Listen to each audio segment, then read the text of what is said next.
Alfred park में अंग्रेजों ने चारों ओर से घेर लिया चंद्रशेखर आजाद को, और चंद्रशेखर आजाद ने बहुत सारे अंग्रेजों को मार दिया था। लेकिन चंद्रशेखर आजाद के पास आखिरी गोली बची थी, तो आखिरी गोली से खुद को मार लिए थे, क्योंकि उनका कहना था English has no bullet to shoot me, अंग्रेजों के पास ऐसा कोई बंदूक नहीं है जो चंद्रशेखर आजाद का सीना चीर सके। राम प्रसाद बिस्मिल का एक बहुत ही फेमस कोट है, बहुत ही फेमस वक्तव्य है। किसका? राम प्रसाद बिस्मिल का। सरफरोश की तमन्ना अब हमारे दिल में है, देखना है जोर कितना बाजुए कातिल में है। देखिए, शायरी वगैरह समझने में ना थोड़ा आपको उर्दू की टर्मिनोलॉजी को पकड़ना पड़ेगा। यदि उर्दू कमजोर है ना, टर्मिनोलॉजी उर्दू की कमजोर है, तो फिर शायरी अगर आपकी ऊपर से चली जाएगी। ऊपर से क्या बोला भैया, सुनने में ठीक लगा लेकिन समझ में नहीं आया। हाँ, मेरे रस के कमर का मतलब है नहीं पता है, गा रहा है, हमसे पूछते हैं तो बता दीजिए। हमारा सिलेबस छोटा है, ये तुम तुरंत उर्दू पढ़ाने बैठे अब बताओ। देखिए, राम प्रसाद बिस्मिल ने क्या बोला? सरफरोश की तमन्ना अब हमारे दिल में। फरोश का मतलब क्या होता है? खरीद फरोख, बिक्री। फरोख का मतलब होता है बिक्री। सरफरोश, फरोश का मतलब क्या होता है? फरोश, इसका मतलब था बिक्री। बिक्री, खरीद फरोख नाम सुने? उर्दू में बोला जाता है खरीद बिक्री। हिंदी में क्या होता है? खरीद बिक्री। उसी को मतलब खरीद फरोख। फरोख होता है, फरोख, खरीद फरोख। सरफरोश की तमन्ना मतलब क्या ना? बिक्री। सरफरोश की तमन्ना, तमन्ना मतलब क्या होता है? इच्छा। तमन्ना मतलब इच्छा। उर्दू में, हिंदी में कहते हैं इच्छा, उर्दू में कहते हैं तमन्ना। समझ में आ गया कि नहीं आ गया? तो सरफरोश की तमन्ना, सर मतलब था खोपड़िया, फरोश मतलब था बेचना। सर काट कर बेचने की इच्छा अब हमारे दिल में है, अब हमारे दिल में है। उन्होंने क्या कहा? सरफरोश की तमन्ना अब हमारे दिल में, मतलब सर काट कर अब बेचने की तमन्ना अब हमारे दिल में है।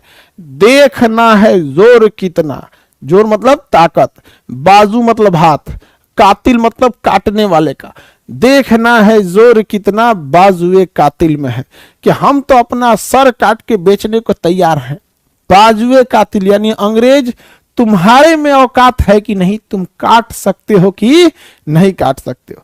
समझ में आ गया कि नहीं? हम तो काटने, गर्दन कटवाने के लिए तैयार है। हम अपने गर्दन आजमाते हैं, तुम अपना तलवार आजमाओ। समझ में आ गया कि नहीं आ गया? सरफरोश की तमन्ना अब हमारे दिल में है, देखना है जोर कितना बाजुए कातिल में है। भगत सिंह, किसने बोला था? राम प्रसाद बिस्मिल। राम प्रसाद बिस्मिल। ये सब के सब एकदम गरम दल वाले, एकदम भयानक, मार धार, अंग्रेजों को उड़ा डालना, एकदम खतरनाक।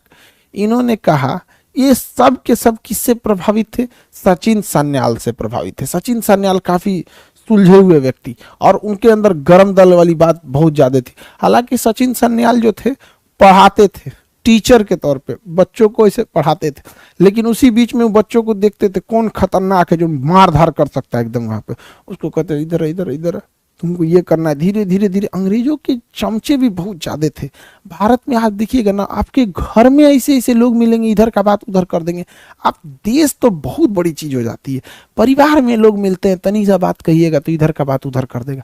एक से एक होते हैं सब रिश्तेदार में, देखिएगा एगो कोनो को बात कह दीजिएगा तो पाट के रद्द कर देगा इनने से उनने बात। तो इन लोग को ये भी डर था कि अंग्रेजों को पता ना चल जाए, और इन्होंने क्या किया? 9 अगस्त 1925 को एक ट्रेन लूट लिया। वो ट्रेन लखनऊ जा रही थी सहारनपुर से। सहारनपुर उत्तर प्रदेश का एक जगह है, सहारनपुर। सहारनपुर से वो ट्रेन जा रही थी, कहाँ के लिए जा रही थी? लखनऊ के लिए।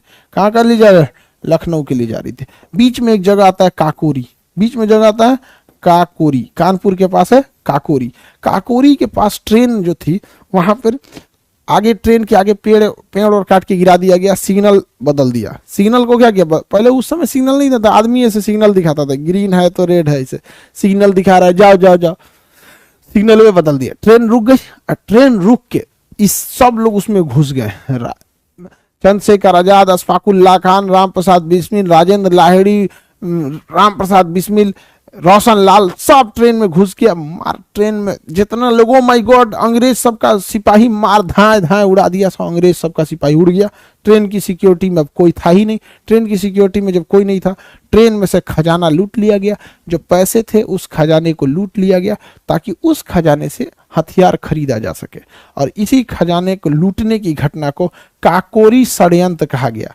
काकोरी षड्यंत्र, काकोरी कॉन्स्पिरेसी। अंग्रेजों ने कहा कि यह कॉन्स्पिरेसी है, काकोरी षड्यंत्र। लेकिन अब भारत सरकार ने इसे चेंज कर दिया। उत्तर प्रदेश सरकार ने कहा कि यह षड्यंत्र नहीं, यह तो एक्शन था। इसका नाम रहेगा Kakori action plan. Kakori action, पहले था कॉन्स्पिरेसी, अब ये एक्शन। बहुत अच्छी बात है, एक्शन ही था।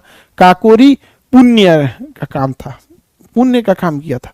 तो इस घटना को काकोरी षड्यंत्र कहा गया था, जिसका अभी नाम सरकार ने ऐतिहासिक घटनाओं में चेंज करके इसका नाम रख दिया काकोरी एक्शन। एक्शन था ये भारत के लिए। काकोरी षड्यंत्र में एक आदमी नहीं पकड़े गए। कौन? चंद्रशेखर आजाद। चंद्रशेखर आजाद नहीं पकड़े गए, बाकी 4 लोग पकड़े गए थे।